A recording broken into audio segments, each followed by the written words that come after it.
दर्शकों, प्रत्येक व्यक्ति यह जानता है कि परमात्मा एक ऐसी शक्ति है जो अंधे को आंख, कोढ़िन को काया, निर्धन को माया देता है।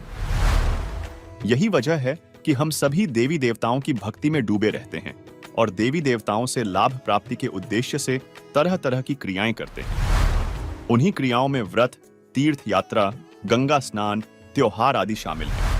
चलिए जानते हैं कुंभ मेला क्यों मनाया जाता है। हिंदू पौराणिक कथाओं के अनुसार जब देवताओं और असुरों के बीच अमृत पाने के लिए समुद्र मंथन हुआ, तब इसमें से एक अमृत कलश निकला था।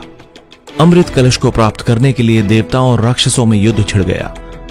तब भगवान विष्णु मोहिनी रूप धारण करके इसे लेकर आकाश मार्ग से यात्रा करने लगे। इस दौरान अमृत की बूंदें 4 स्थानों पर गिरीं: हरिद्वार, उज्जैन, नासिक और प्रयागराज। इन्हीं स्थानों पर कुंभ मेले का आयोजन होता है। यह माना जाता है कि इन पवित्र स्थलों पर अमृत की बूंदों के गिरने से यहाँ के जल में दिव्य शक्ति आ गई और यहाँ स्नान करने से व्यक्ति के सारे पाप धुल जाते हैं और उसे मोक्ष की प्राप्ति होती है। कुंभ शब्द का शाब्दिक अर्थ संस्कृत में घड़ा, कलश या पात्र होता है। यह शब्द वेदों में अक्सर जल को धारण करने वाले पात्र या फिर अमृत के अमृत से जुड़ी पौराणिक कथाओं के संदर्भ में मिलता है। प्रयागराज और स्नान तीर्थ यात्रा का सबसे प्राचीन उल्लेख ऋग्वेद परिशिष्ट में मिलता है। यह इस बात का प्रमाण है कि यह स्थल और यहाँ का स्नान उत्सव वैदिक काल से ही पवित्र माना जाता था। इसके अलावा बौद्ध धर्म ग्रंथों में भी प्रयाग का उल्लेख मिलता है। महाभारत में भी प्रयाग में स्नान करने का उल्लेख मिलता है। इसे प्रायश्चित और पापों से मुक्ति का एक महत्वपूर्ण साधन माना गया है। हालांकि कुंभ मेले की सटीक उम्र को लेकर अभी भी अनिश्चितता बनी हुई है। 7वीं शताब्दी के चीनी बौद्ध यात्री ह्वेनसांग ने सम्राट हर्षवर्धन और उनकी राजधानी प्रयाग का उल्लेख किया था। उन्होंने इसे एक पवित्र हिंदू नगरी बताया था, जहां सैकड़ों देव मंदिर और 2 बौद्ध संस्थान स्थित थे। उन्होंने नदियों के संगम पर हिंदू स्नान अनुष्ठानों का भी वर्णन किया है। कुछ विद्वानों के अनुसार ये 644 ईस्वी में प्रयाग में आयोजित कुंभ मेले का सबसे पुराना ऐतिहासिक संदर्भ माना जाता है। प्रयाग के महत्व का वर्णन प्रयाग महात्म्य नामक ग्रंथों में भी मिलता है, जो संभवतः प्रथम सहस्राब्दी ईस्वी के अंत में लिखे गए थे। इन पुराण शैली के ग्रंथों में प्रयागराज को एक ऐसा स्थान बताया गया है जो श्रद्धालुओं, पुजारियों, व्यापारियों, भिक्षुकों और मार्गदर्शकों से भरा रहता था। संगम के किनारे का वातावरण तीर्थयात्रियों की गतिविधियों से व्यस्त रहता था। वहीं मत्स्य पुराण में प्रयाग और वहां के नदियों के संगम का विस्तार से वर्णन किया गया है। 16वीं शताब्दी के तुलसीदास द्वारा रचित रामचरितमानस में भी प्रयागराज में वार्षिक मेले का उल्लेख मिलता है। जब कुंभ का मेला बन गया युद्ध का मैदान। 17वीं शताब्दी में कुंभ मेलों के दौरान अखाड़ों के बीच वर्चस्व की लड़ाई एक प्रमुख समस्या बन गई थी।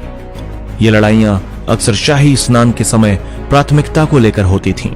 हर अखाड़ा चाहता था कि उसे पहला और सबसे शुभ समय मिले, क्योंकि ये उनकी प्रतिष्ठा और धार्मिक वर्चस्व का प्रतीक था।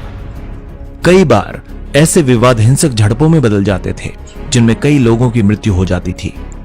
ईस्ट इंडिया कंपनी के शासनकाल के दौरान दस्तावेजों में ऐसे कई उदाहरण दर्ज हैं, जहां अखाड़ों के बीच खूनी संघर्ष भी हुए।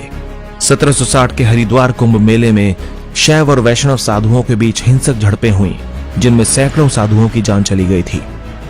इसी तरह 1789 के नासिक कुंभ मेले में एक और खूनी संघर्ष हुआ, जिसमें 12,000 से अधिक सन्यासियों के मारे जाने का दावा एक मराठा पेशवा के ताम्रपत्र में किया गया है। ये विवाद भी स्नान के क्रम को लेकर शुरू हुआ था, क्योंकि ये अखाड़ों के सामाजिक और धार्मिक रुतबे का संकेत माना जाता था।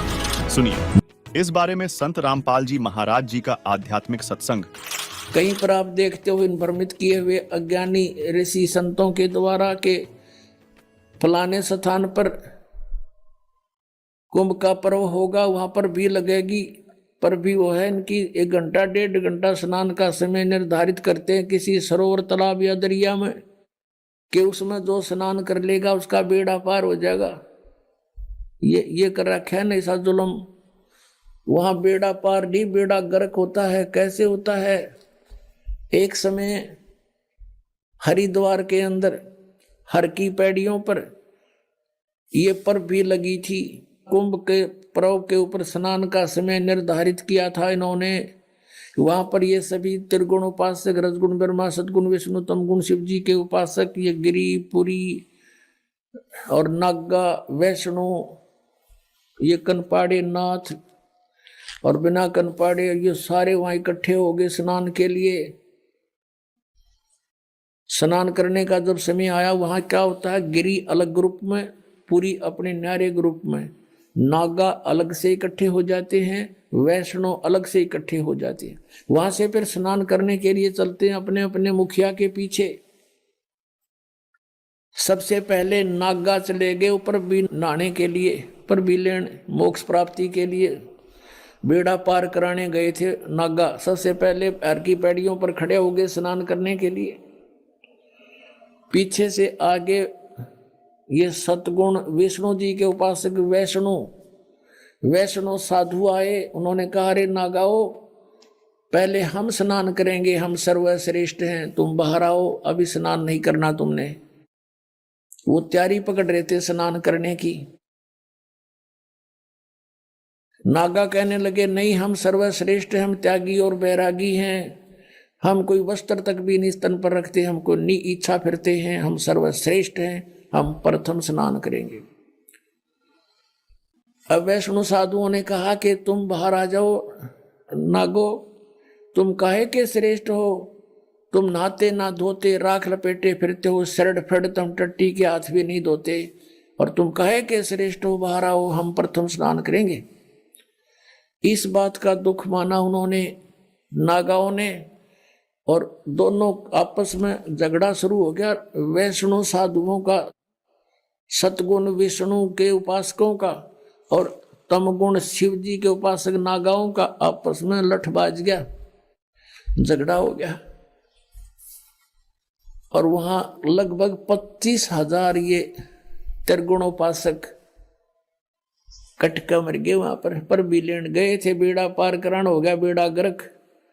तो यहां परमात्मा कहते हैं, तीर तुपक तलवार कटारी, जमदड़ जोर बदावे हैं, हर पैड़ी हर हेत न जाना, वाजा करद चलावे हैं, काटे शीस नहीं दल करुणा, ये जग में साध कमावे हैं, और जो जन इनके दर्शन को जावे, उनको भी नरक पठावे हैं।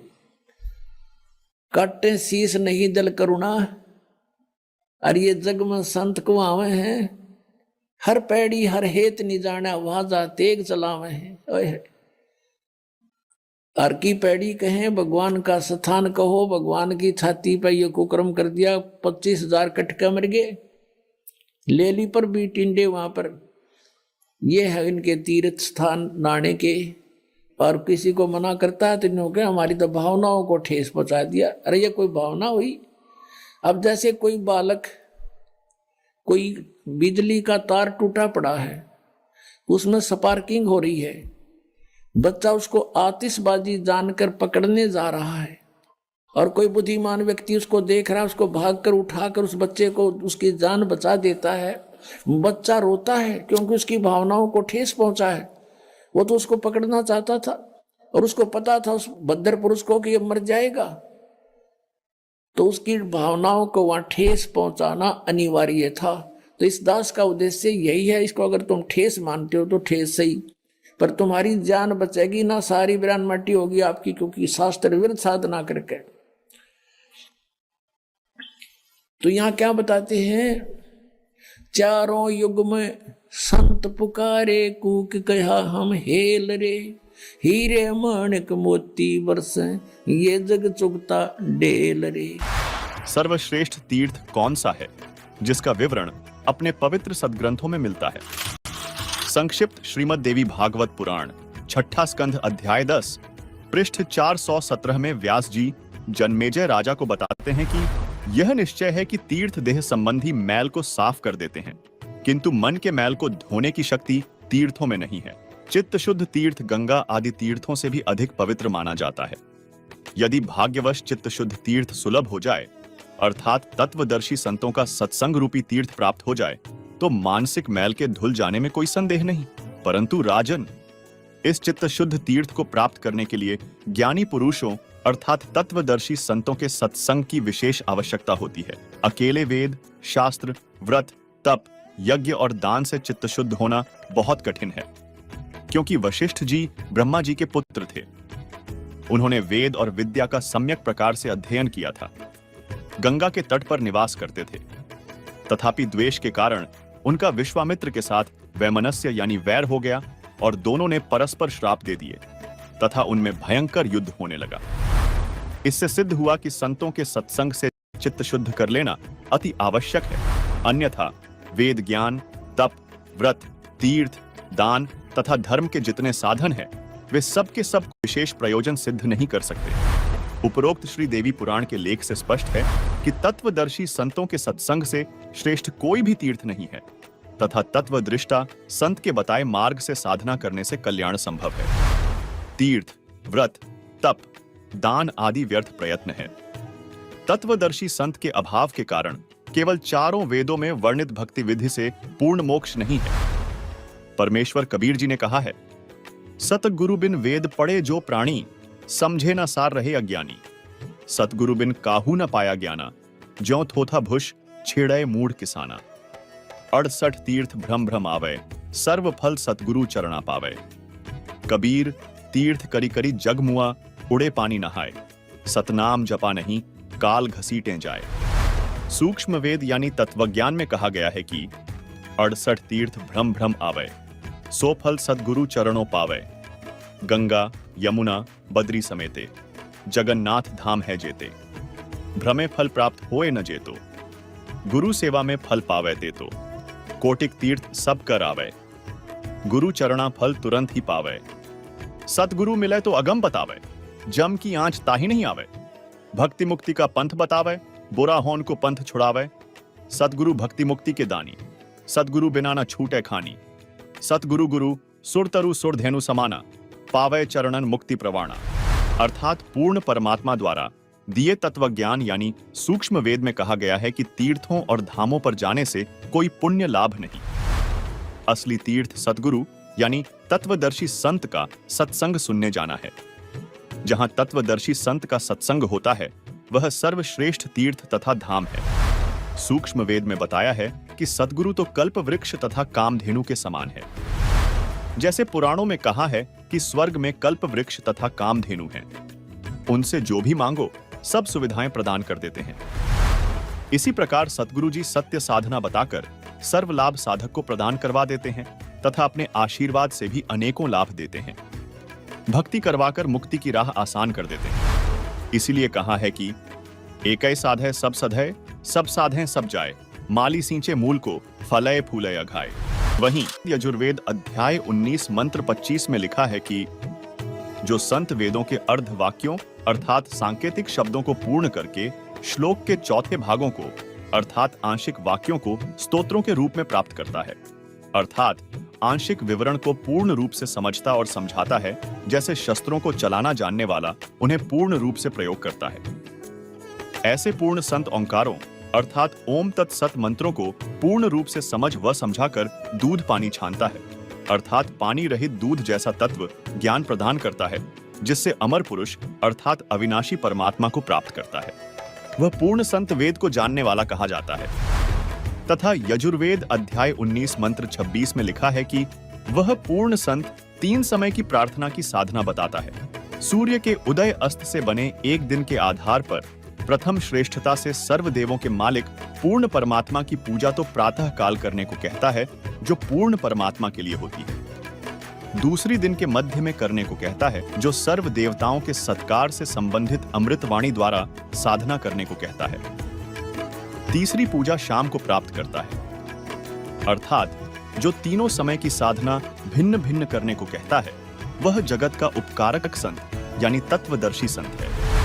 दर्शकों, वर्तमान में वह तत्वदर्शी संत कोई और नहीं बल्कि संत रामपाल जी महाराज जी हैं, जिन पर यजुर्वेद और गीता में बताए गए लक्षण खरे उतरते हैं, क्योंकि वे सदग्रंथों के सांकेतिक शब्दों को पूरा करके बता रहे हैं। साथ ही 3 समय की स्तुति प्रार्थना करने को अपने अनुयायियों को देते हैं। अतः आप सभी से निवेदन है कि तत्व ज्ञान को जानने के लिए प्रतिदिन जगत गुरु तत्वदर्शी संत रामपाल जी महाराज के सत्संगों को संत रामपाल जी महाराज YouTube चैनल पर अवश्य देखें और शास्त्रानुकूल भक्ति कर अपने जीवन का कल्याण करवाएं।